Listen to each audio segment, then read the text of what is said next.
এটা হলো আলুর চপ, মাংসের পাকোড়া, ডাইলের পেঁজি, এটা হলো আর এটা হলো ডিমের চপ। আসসালামু আলাইকুম বন্ধুরা, আশা করি ভালো আছেন।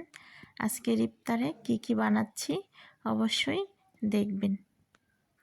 এখানে এই যে আলুর চপ বানাবো। আলুর চপ বানানোর জন্য আমি নিয়েছি একটু রোস্টের মশলা, সরষের তেল, শুকনো মরিচ আর পেঁয়াজ ভেজে একদম সুন্দর করে ভর্তাটাকে বানিয়ে নিয়েছি। দেখুন সেই হয়েছে, চপটা খেলে অনেকটা ভালো লাগবে। এখন বানাচ্ছি ডাইলের পেঁজু। এই যে ডাইলের পেঁজুটা বানানোর পরে বানাবো আমি আলুর চপটা। ইফতারে অনেকেই আলুর চপ, বেগুনি চপ না হলে জমে না। আমার ছেলেরও তেমন করে বেগুনি, ডাইলের পেঁজি, আলুর চপ এগুলো না হইলে হেরো নাকি জমে না খাওয়াটা। তো এই যে আমি আজকে দেখুন ডাইলের পেঁজিটা বানিয়ে নিচ্ছি, খুব ভালো লাগছে। হয়ে গেছে কিছুটা, এই যে উল্টিয়ে পাল্টিয়ে দিয়েছি, হয়ে গেছে দেখুন। নামিয়ে রাখবো। এখন বানাবো ডিমের চপ। ডিমগুলো আমি আলু দিয়ে ওভাবে হালকা করে ভরিয়ে নিয়েছি।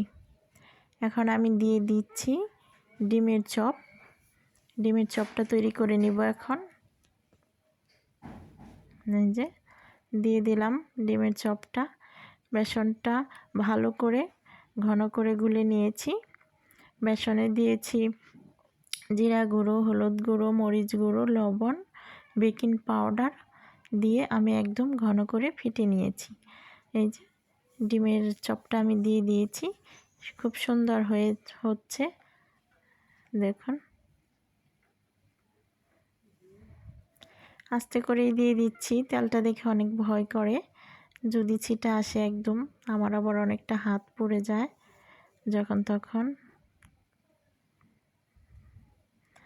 রোজা রেখেছি, তারপরেও মন চাচ্ছে জিনিসগুলি এত ভালো হয়েছে, খাবারগুলো দেখে খুব ভালো লাগছে। রোজা না থাকলে তো এখানেই পেঁজুগুলি খাওয়া যেত।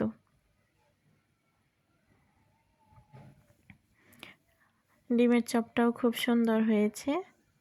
এই যে এখন কি হবে, আলুর চপ হবে।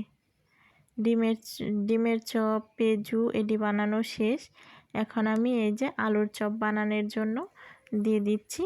এই যে আলুর চপটা বানিয়ে নিব এখন।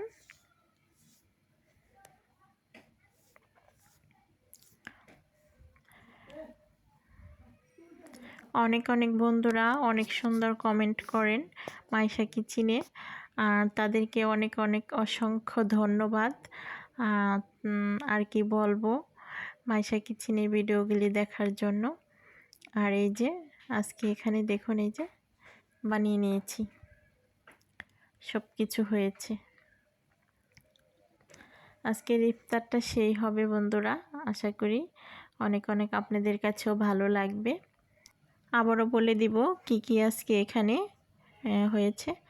আলুর চপ, চিকেন পাকোড়া, ডাইলের পেঁজি আর এই হলো ডিমের চপ। তো বন্ধুরা আজকের মতো এ পর্যন্তই। ভিডিওটা দেখবেন, অবশ্যই কমেন্ট করবেন। সবাই ভালো থাকবেন।